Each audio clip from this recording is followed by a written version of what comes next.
श्री गणेशाय नमः। शिवपुराण रुद्र संहिता पार्वती खंड अध्याय 37।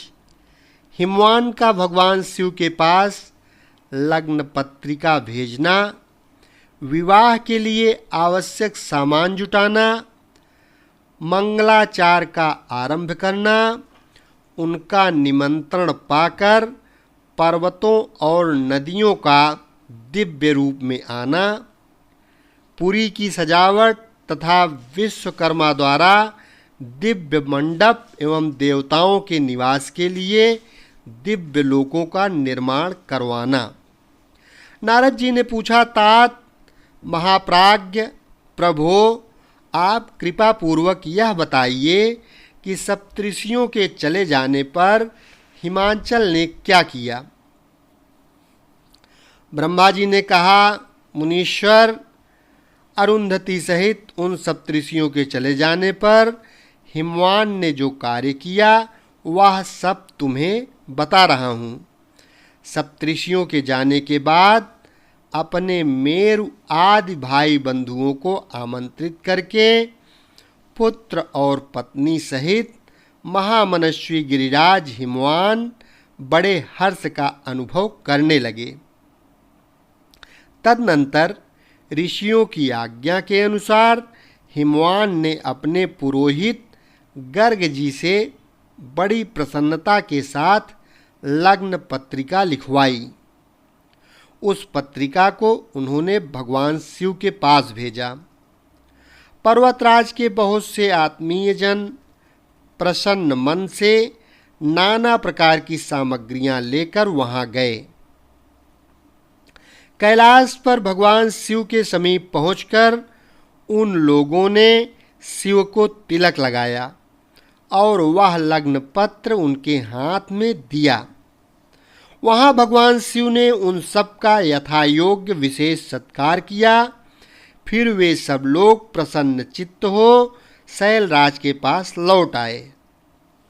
महेश्वर के द्वारा विशेष सम्मानित होकर बड़े हर्ष के साथ लौटे हुए उन लोगों को देखकर हिमवान के हृदय में अत्यंत हर्ष हुआ। तत्पश्चात आनंदित हो शैलराज ने नाना देशों में रहने वाले अपने बंधु बांधवों को लिखित निमंत्रण भेजा, जो उन सबको सुख देने वाला था। इसके बाद वे बड़े आदर और उत्साह के साथ उत्तम अन्न एवं नाना प्रकार की विवाहोचित सामग्रियों का संग्रह करने लगे। उन्होंने चावल, गुड़, शक्कर, आटा, दूध, दही, घी, मिठाई, नमकीन, मक्खन, पकवान, महान स्वादिष्ट रस और नाना प्रकार के व्यंजन इतने अधिक एकत्र किए कि सूखे पदार्थों के पहाड़ खड़े हो गए और द्रव पदार्थों की बावड़ियां बन गई। शिव के पार्षदों और देवताओं के लिए हितकर नाना प्रकार की वस्तुएं, भांति भांति के बहुमूल्य वस्त्र, आग में तपाकर शुद्ध किए हुए स्वर्ण, रजत और विभिन्न प्रकार के मणि रत्न, इनका तथा अन्य उपयोगी द्रव्यों का विधि पूर्वक संग्रह करके गिरिराज ने मंगलकारी दिन में मांगलिक कृत्य करना आरंभ किया।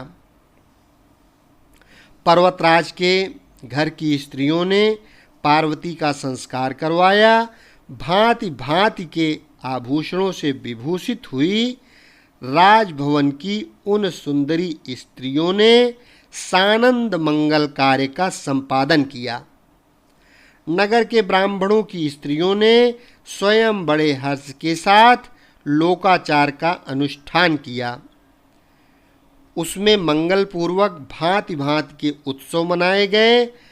हर्ष भरे हृदय से उत्तम मंगलाचार का संपादन करके हिमालय भी सर्वतोभावेन बड़े प्रसन्न हुए और अपने निमंत्रित बहुजनों के आगमन की उत्सुकता पूर्वक प्रतीक्षा करने लगे।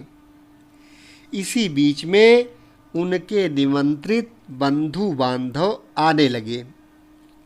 देवताओं के निवासभूत गिरिराज सुमेर दिव्य रूप धारण करके नाना प्रकार के मणियों सहित महारत्नों को यत्नपूर्वक साथ ले अपने स्त्री पुत्रों के साथ हिमांचल के घर आए।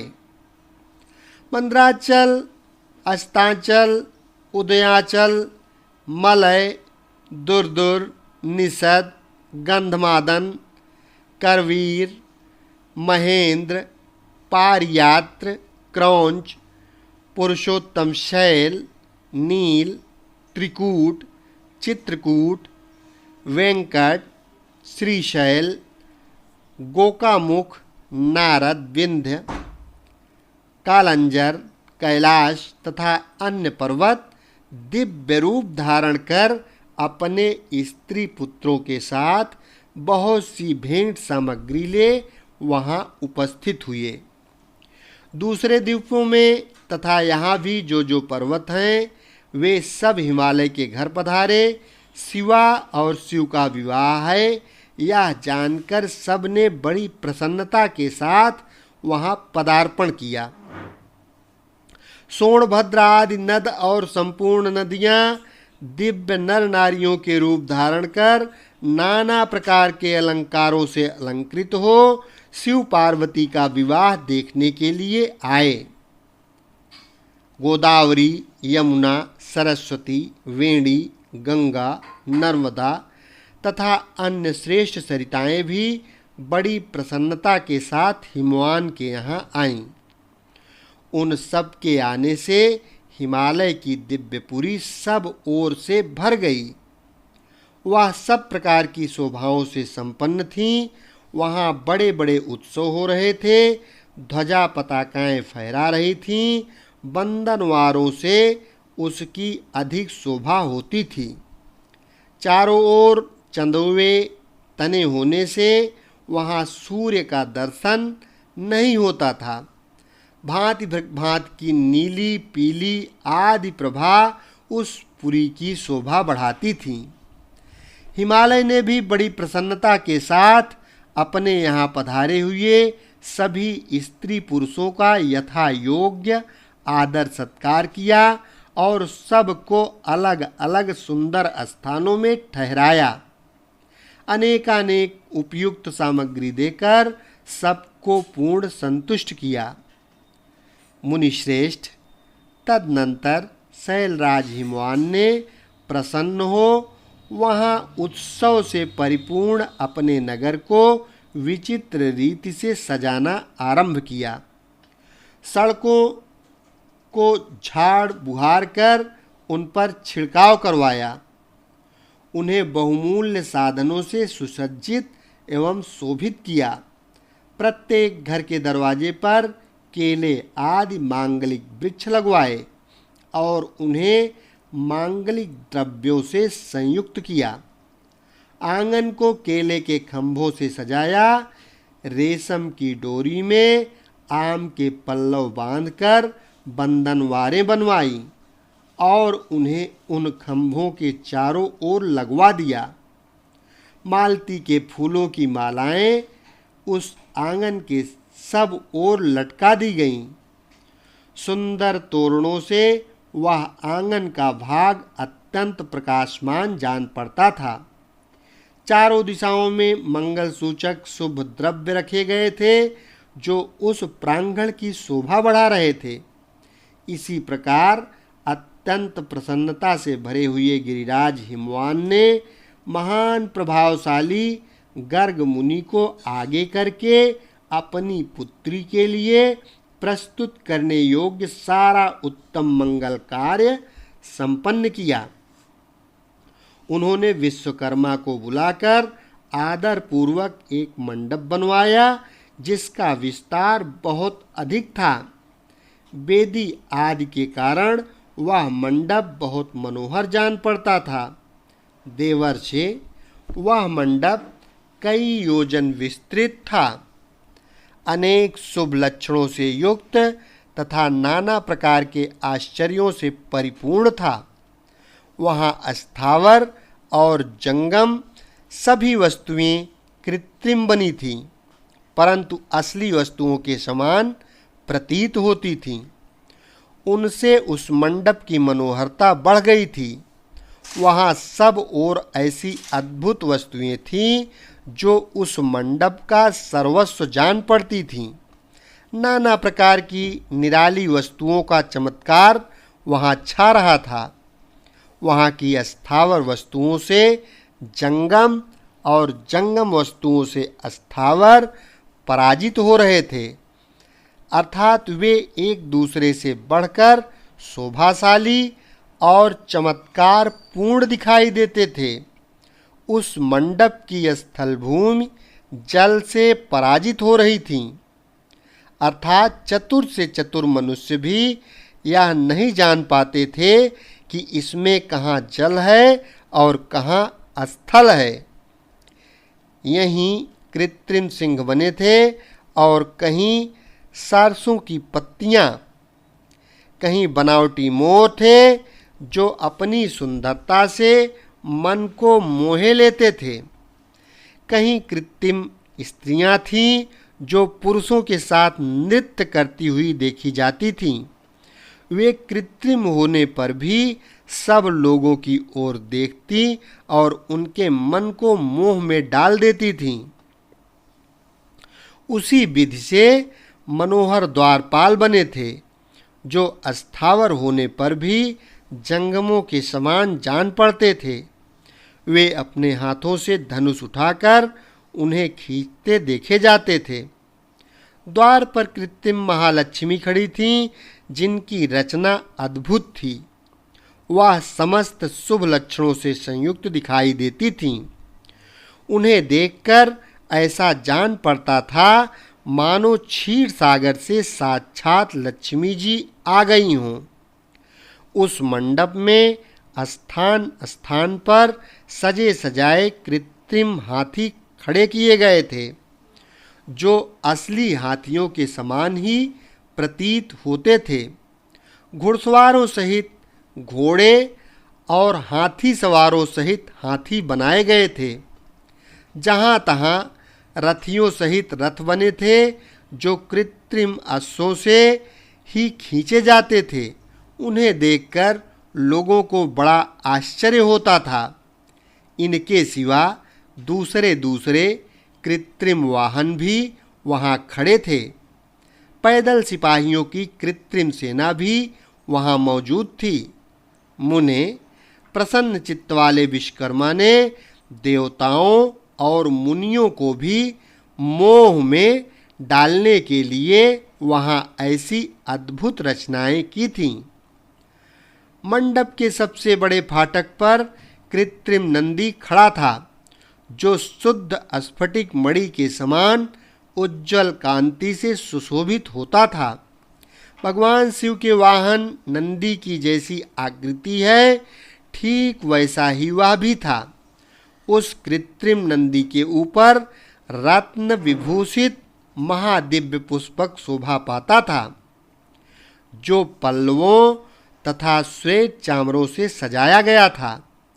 उसके बाम पार्श्व में दो कृत्रिम हाथी खड़े थे जिनका रंग विशुद्ध केसर के समान था। वे 4 दांत वाले बनाए गए थे और 60 वर्ष के पाठों के समान दिखते थे। वे परस्पर स्नेह करते से प्रतीत होते थे। उनमें बड़ी चमक थी। इसी प्रकार सूर्य के समान अत्यंत प्रकाशमान 2 दिव्य अश्व भी विश्वकर्मा ने बनाए थे जो चंवर से अलंकृत और दिव्य आभूषणों से विभूषित थे।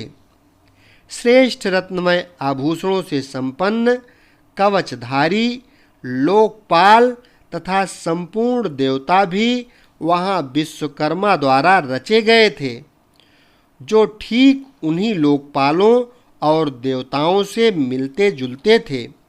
इसी तरह भृगु आदि समस्त तपोधन ऋषि, अन्यान्य उपदेवता और सिद्ध भी उनके द्वारा वहाँ निर्मित हुए थे।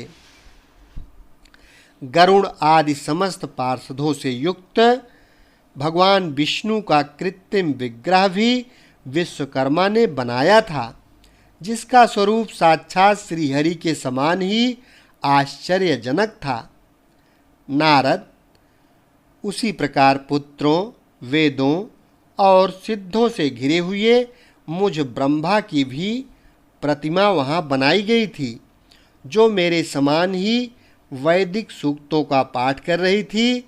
ऐरावत हाथी पर चढ़े हुए देवराज इंद्र भी वहाँ दल बल के साथ खड़े थे। वे भी कृत्रिम ही बनाए गए थे और परिपूर्ण चंद्रमा के समान प्रकाशित होते थे।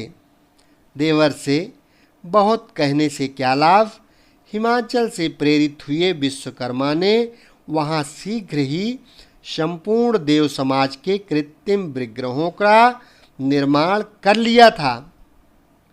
इस प्रकार उन्होंने दिव्य मंडप की रचना की थी। वह मंडप अनेक आश्चर्यों से युक्त, महान तथा देवताओं को भी मोह लेने वाला था। तदनंतर गिरिराज हिमवान की आज्ञा से परम बुद्धिमान विश्वकर्मा ने देवता आदि के निवास के लिए उनके कृत्रिम लोकों का भी यत्नपूर्वक निर्माण किया। उन्हीं लोकों में उन्होंने उन देवताओं के लिए अत्यंत तेजस्वी, परम अद्भुत और सुखदायक बड़े बड़े दिव्य मंचों, सिंहासनों की रचना की। इसी तरह उन्होंने मुझ स्वयंभू ब्रह्मा के निवास के लिए क्षण भर में अद्भुत सत्यलोक की रचना कर डाली, जो उत्तम दीप्ति से उद्दीप्त हो रहा था। साथ ही भगवान विष्णु के लिए भी क्षण भर में दूसरे दिव्य वैकुंठ धाम का निर्माण कर दिया, जो परम उज्जवल तथा नाना प्रकार के आश्चर्यों से परिपूर्ण था। इसी प्रकार विश्वकर्मा ने देवराज इंद्र के लिए भी दिव्य, अद्भुत, उत्तम एवं समस्त ऐश्वर्यों से संपन्न गृह की रचना की। अन्य लोकपालों के लिए भी उन्होंने प्रसन्नतापूर्वक बड़े सुंदर, दिव्य, अद्भुत एवं बड़े बड़े भवन बनाए। फिर क्रमशः समस्त देवताओं के लिए भी उन्होंने क्रमशः विचित्र गृहों का निर्माण किया। परम बुद्धिमान विश्वकर्मा को भगवान शंकर का महान वर प्राप्त था, इसलिए उन्होंने शिव के संतोष के लिए क्षण भर में इन सब वस्तुओं की रचना कर डाली। तदनंतर उसी प्रकार भगवान शंकर के लिए भी उन्होंने एक शोभाशाली गृह का निर्माण किया, जो शिव के चिन्ह से युक्त तथा शिवलोकवर्ती दिव्य भवन के समान ही अनुपम था। श्रेष्ठ देवताओं ने उसकी भूरि भूरि प्रशंसा की थी। वह परम उज्ज्वल, महान प्रभापुंज से उद्भासित, उत्तम और अद्भुत था। विश्वकर्मा ने भगवान शिव की प्रसन्नता के लिए वहाँ ऐसी अद्भुत रचना की थी, जो परम उज्ज्वल होने के साथ ही साक्षात महादेव जी को भी आश्चर्य में डालने वाली थी। इस प्रकार यह सारा लौकिक व्यवहार करके हिमांचल बड़ी प्रसन्नता के साथ भगवान शंभु के शुभागमन की प्रतीक्षा करने लगे। देवर से हिमालय का यह सारा आनंददायक वृत्तांत मैंने तुमसे कह सुनाया। अब और क्या सुनना चाहते हो? अध्याय 37 और 38 संपन्न हुआ। एक बार प्रेम से बोलो, श्री विश्वकर्मा भगवान की जय। प्यारे भोलेनाथ शिव शंकर भगवान की जय। शेष अगले भाग में।